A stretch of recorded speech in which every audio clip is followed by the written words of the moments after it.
Cordial saludo, apreciada tutora. Mi nombre es Jodis Carmen Ortiz, estudiante de Sociología. En este momento estoy cursando segundo semestre y en esta ocasión vengo a presentarles el tema de la unidad 4, etapa 5, argumentación, a cargo de la tutora Camila Torres.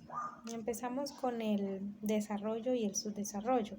En términos generales se considera como país desarrollado a todo aquel que presenta altos niveles de calidad de vida, con amplio desarrollo industrial y socioeconómico.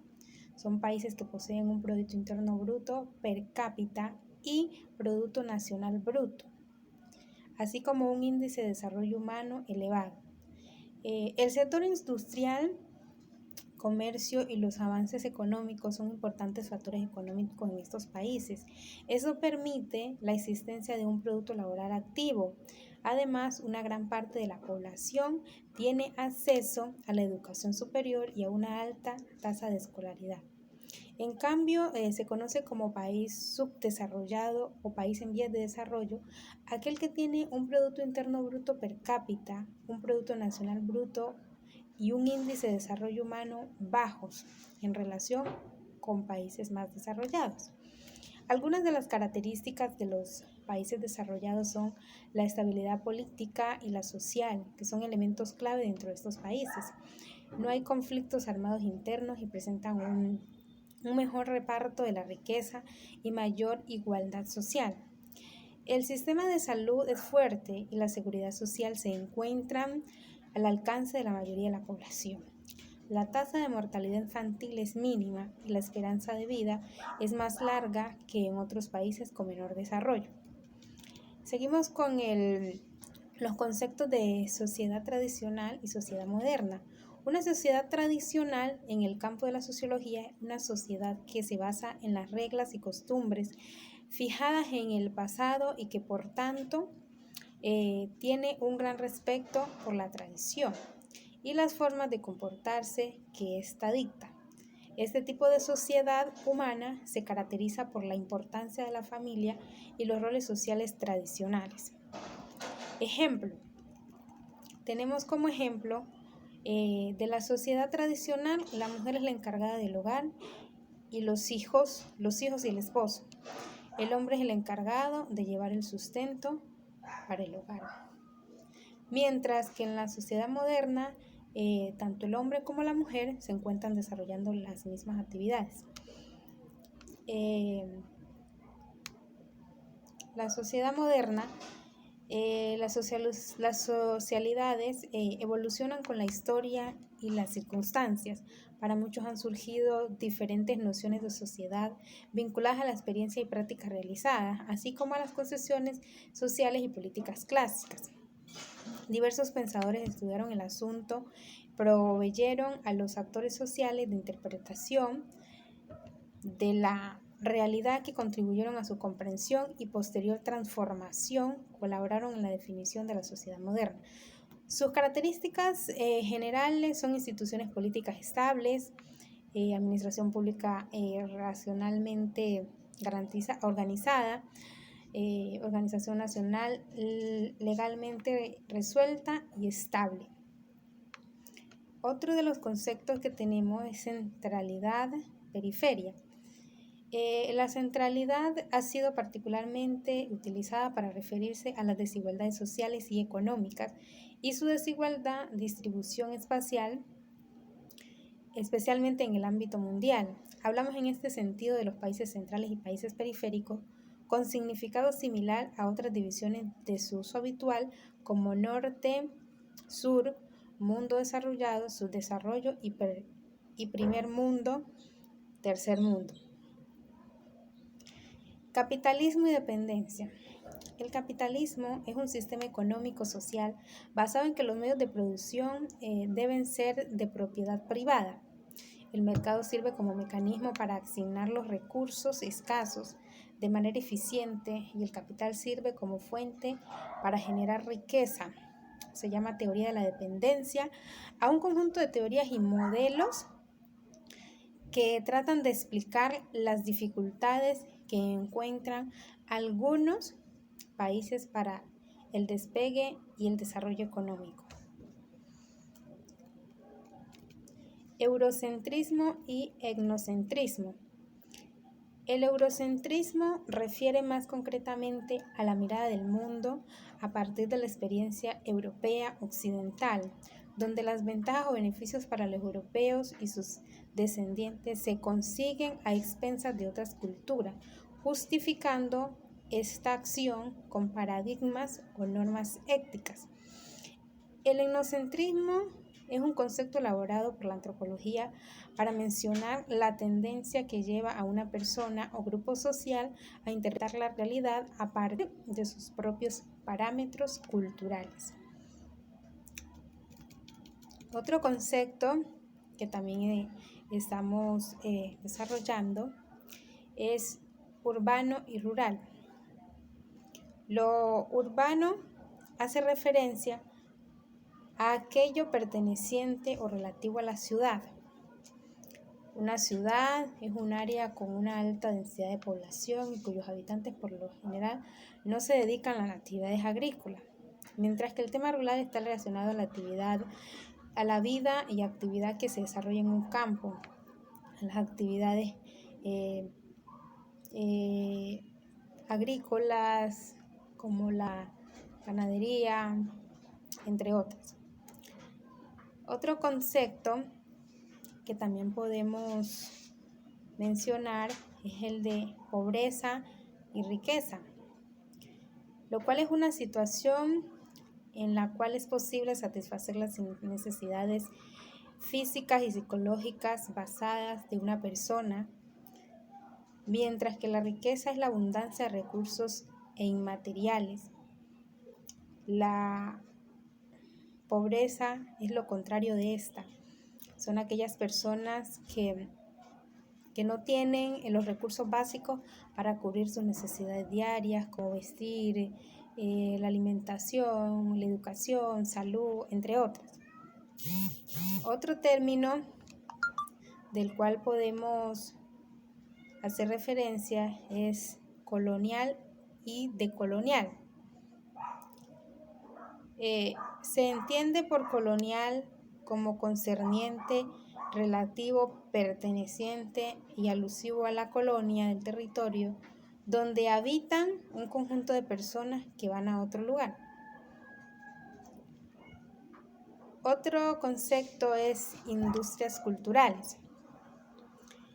Las industrias culturales hacen referencia a un conjunto de sectores encargados de la creación, producción, exhibición, distribución o difusión de servicios y bienes culturales, tales como el arte, el entretenimiento, el diseño, la agricultura, la publicidad, la gastronomía y el turismo, entre otras.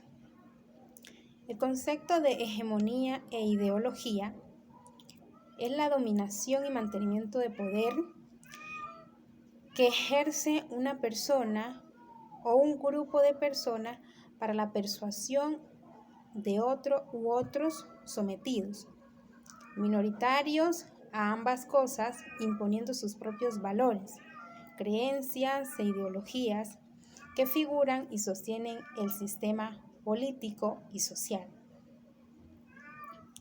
Brecha del conocimiento y brecha tecnológica.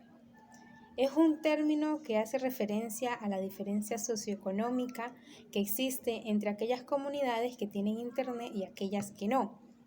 Se refiere también a las desigualdades que se reflejan en todas las nuevas tecnologías de la información o la comunicación, tales como el teléfono, el computador y todo ese tipo de aplicaciones que hacen parte de las tecnologías de la información y la comunicación, como lo son las TIC. Dictaduras y democracia.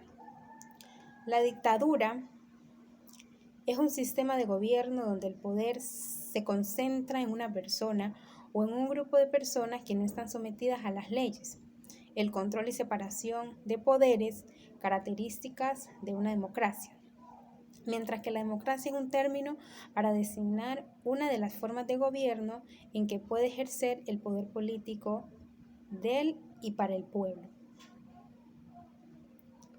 Vamos a hablar ahora de las teorías sociológicas latinoamericanas.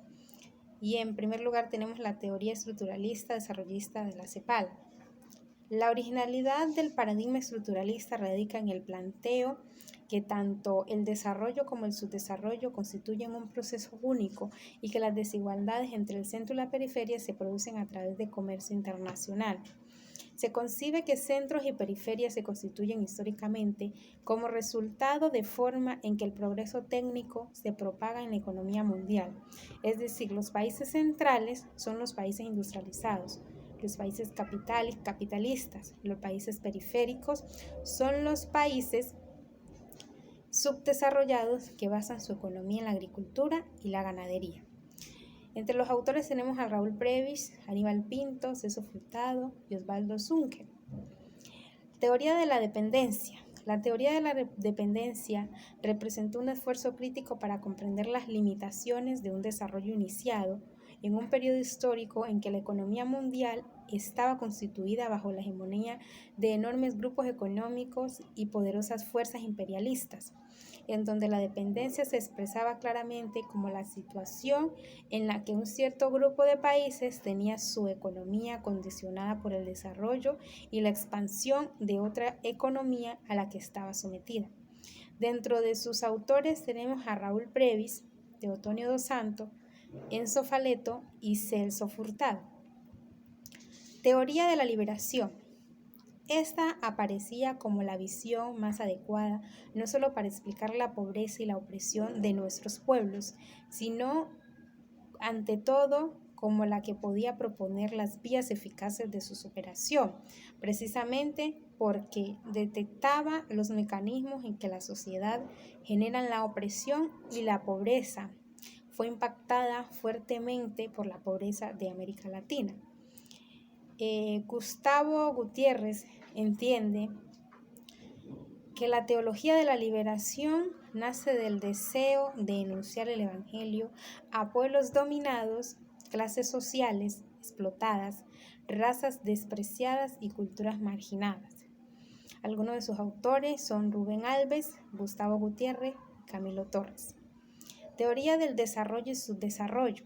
Se denomina así a las teorías basadas en los supuestos del liberalismo económico, en las que se concibe al desarrollo como un proceso lineal y de carácter unívoco, seguido por todos los países. Con esa interpretación, todos los países habrían estado subdesarrollados en un determinado periodo histórico, encontrándose en la actualidad en un punto más o menos avanzado de su evolución hacia el desarrollo en función de su dinamismo interno. Por tanto, lo que deben intentar todos los países es acelerar su recorrido desde las diversas etapas hasta alcanzar a los más adelantados, a los países desarrollados. Sus autores, Aníbal Pinto, Osvaldo Santa Cruz.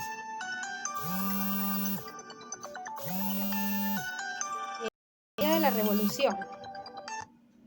Teoría de la revolución consiste en la creación humana de un nuevo orden más racional o enteramente racional, cuya constitución exige romper con la tradición. Sus autores, Camilo Torre y Osvaldo Fals. Teoría del poder.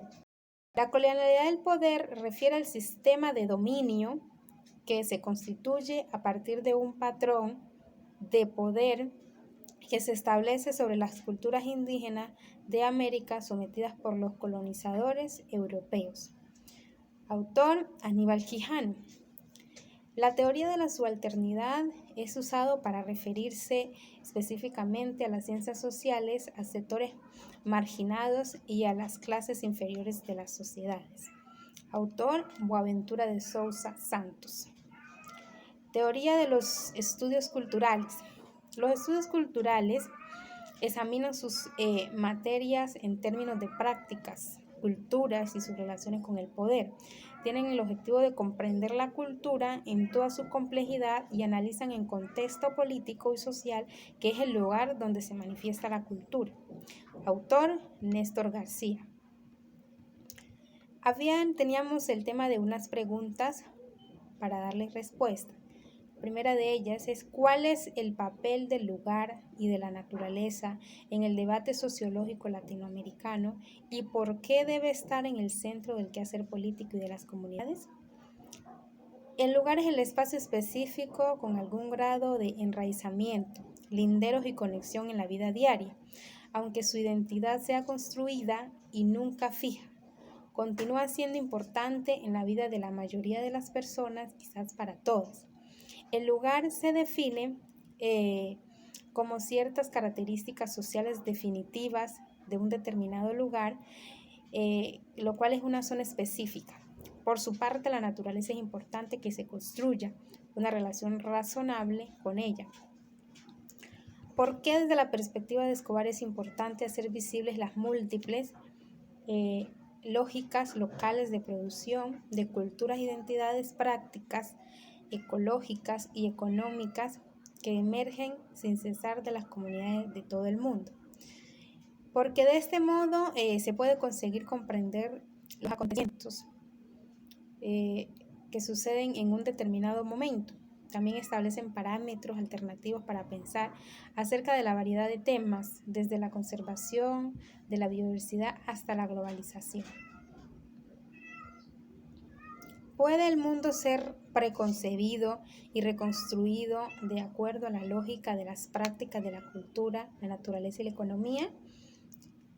La misma dicotomía entre la naturaleza y la cultura emerge como una de las fuentes de otros dualismos predominantes, desde lo que están entre la mente y el cuerpo y la teoría y la práctica, hasta los lugares y el espacio, el capital y el trabajo, lo local y lo global. Las prácticas basadas en el lugar siguen siendo socialmente significativas.